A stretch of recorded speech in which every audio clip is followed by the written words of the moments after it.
Hey everyone, Carl here with Literate Lessons, and today we're going to be taking a break from our Paradox Pokemon exploration and turn our eyes towards Orlando. Orlando is going to be the first IRL Series 2 event of the season, and it is looking to be one of the largest VGC events that hasn't been in Worlds.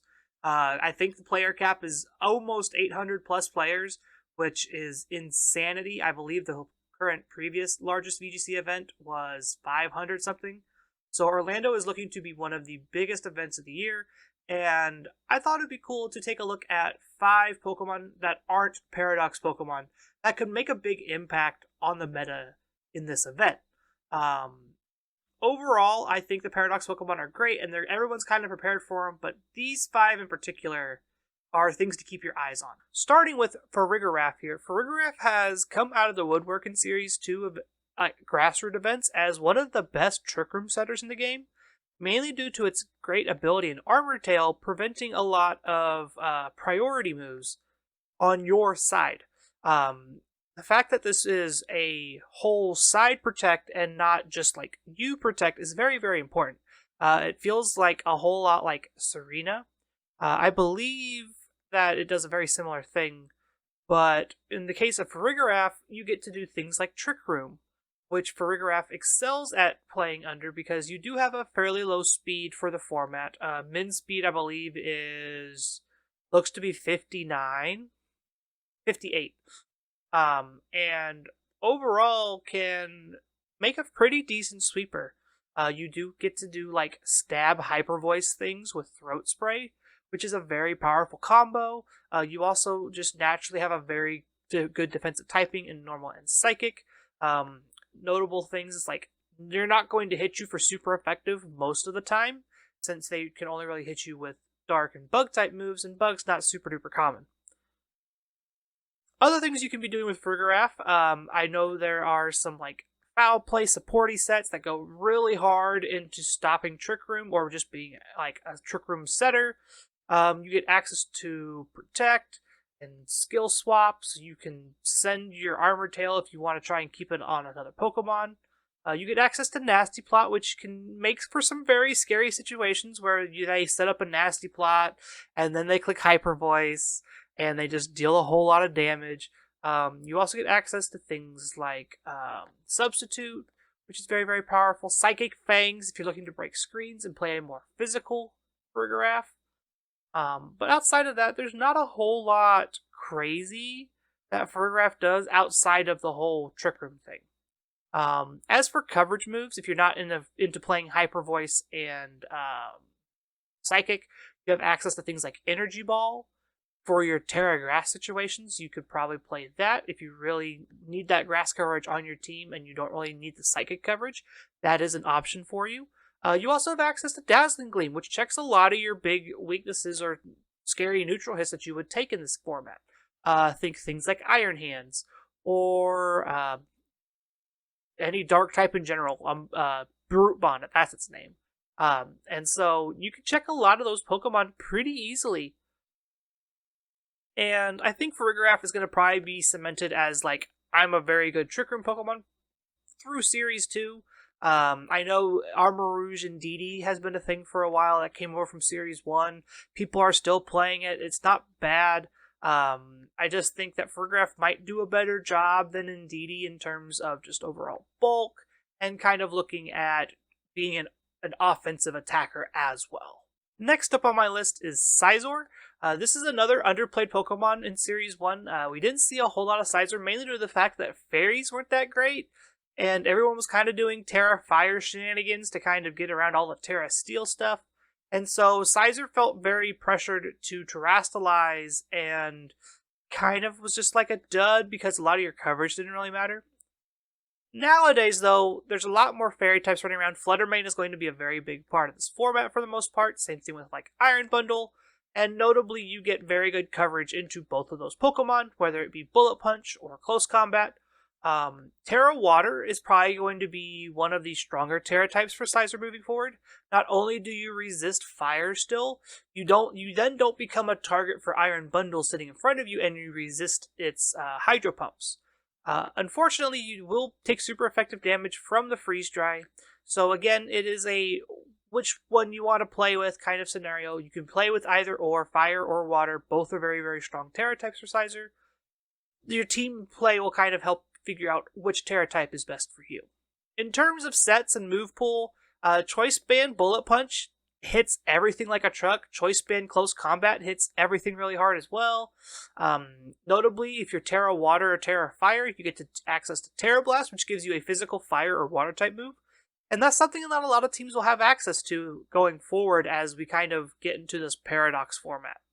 Other good coverage moves you get, U-Turn's very, very critical on these Choice Band sets. It gives you an option to get out if you need to.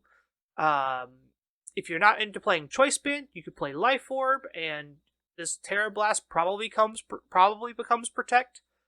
You also get access to Tailwind, which is something that I don't think Sizer's ever had before. Going into this generation.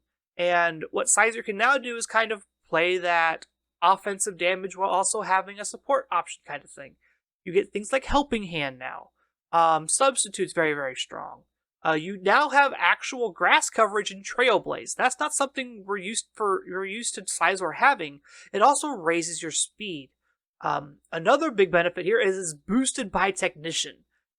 A lot of what Sizer's problem was before is a lot of your bug moves kind of got buffed and didn't get boosted by Technician. Well, now you have things like Pounce and Trailblaze to kind of become this Technician boosting Pokemon, and you have decent coverage with Grass, Steel, and Bug, and can probably change your Terra types around into some more unique things to look for.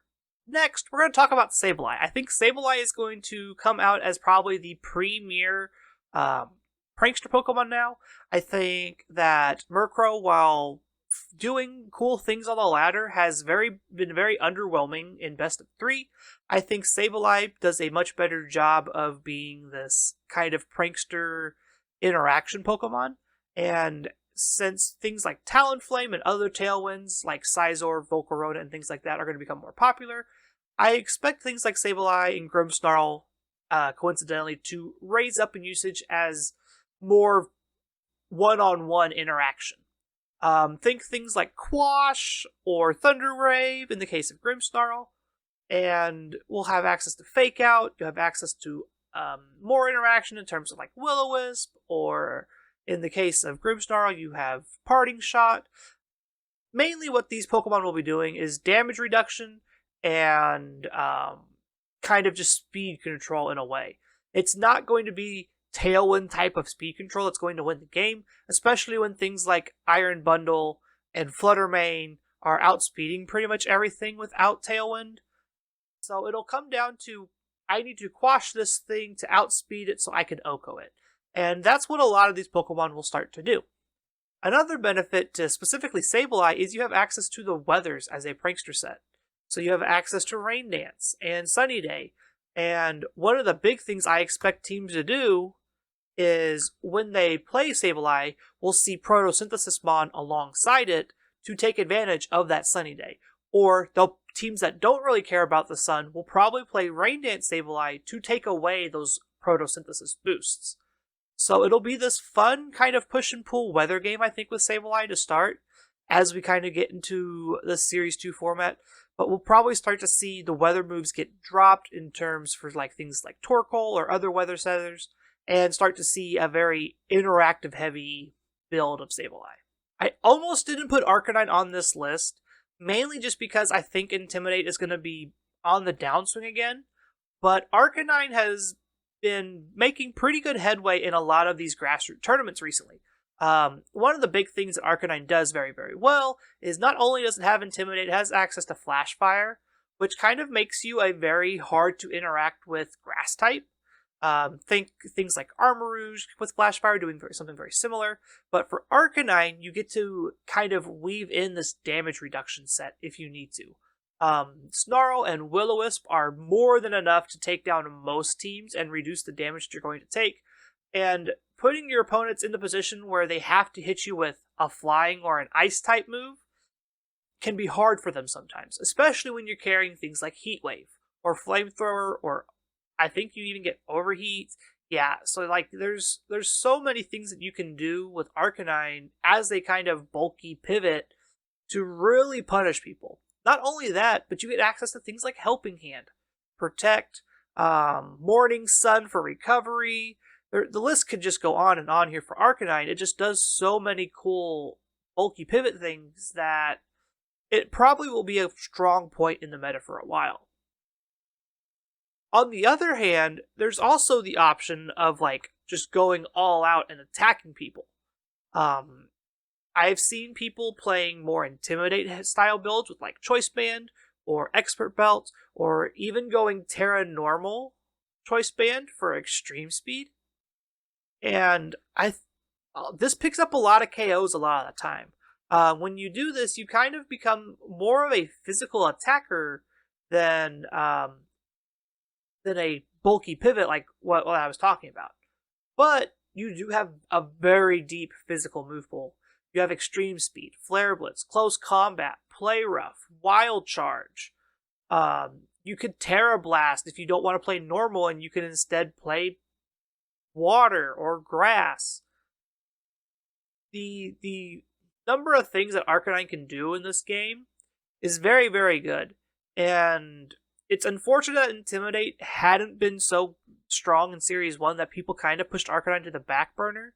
But I think Series 2 will be Arcanine's time to shine, even through Intimidate not being that great. It wouldn't be a good prep video if we didn't talk about Garganacl. Garganacl is probably the strongest Pokemon going into Series 2 that's not a Paradox Pokemon. This Pokemon has done amazing things in Series 1, and a lot of it translates really well into Series 2. You're extremely bulky for a Rock type. You have access to Recover and Wide Guard. You can use Iron Defense to make yourself pretty much untouchable on the physical side. And you also have access to Salt Cure, which can really whittle down opponents very, very quickly. Add into the fact that most of the time you're immune to status through Purifying Salt, and you just happen to have an extra resistance with it. This Pokemon does a lot. In terms of Terra type, everyone's currently playing Terra Poison. Terra Ghost is also fine. You don't get as many resistances as you would from Poison because you're a Ghost type, but having only one true weakness in Dark is a pretty good trade-off. But a lot of what you're going to see these Garganacls do is they have teams that do a whole lot of damage early, Garganacls in the back waiting to come in and just clean up house. And you'll see people start playing Covert Cloak to beat this. Covert Cloak ignores the chip damage from Salt Gear. You'll also see people be very pivot heavy, trying to reset the damage from Salt Gear against it. So I think Garganacl is probably the one Pokemon, if you're going to Orlando, to be prepared for. Be ready to beat this thing and have a very good game plan, because there will be people playing this Pokemon to very good effect. And that's all I got this week. Orlando is going to be our first actual taste of what Series 2 is going to look like for IRL events. All these grassroots tours have been really, really cool. There's been some really amazing stuff coming out of these. If you haven't been over on Limitless, I would definitely go check it out. There's so many events over there. We even have our own event going on the same day as Orlando. So if you couldn't get into Orlando, or you aren't able to travel, but you still want to play, we have an event going on that weekend. It'll just be best of one Swiss, unfortunately, just due to the sheer number of players that probably are going to be playing. But it's still going to be good practice for other events of Series 2 going into like OCIC and Knoxville. Again, if you like what you see, make sure to do all that fun YouTube stuff for us. Like, comment, subscribe. It helps us out a lot. Comment down below what you think is going to win Orlando. I'm interested in talking that out and hearing what people think. And we will see you all next week for Iron Hands. Bye, everyone.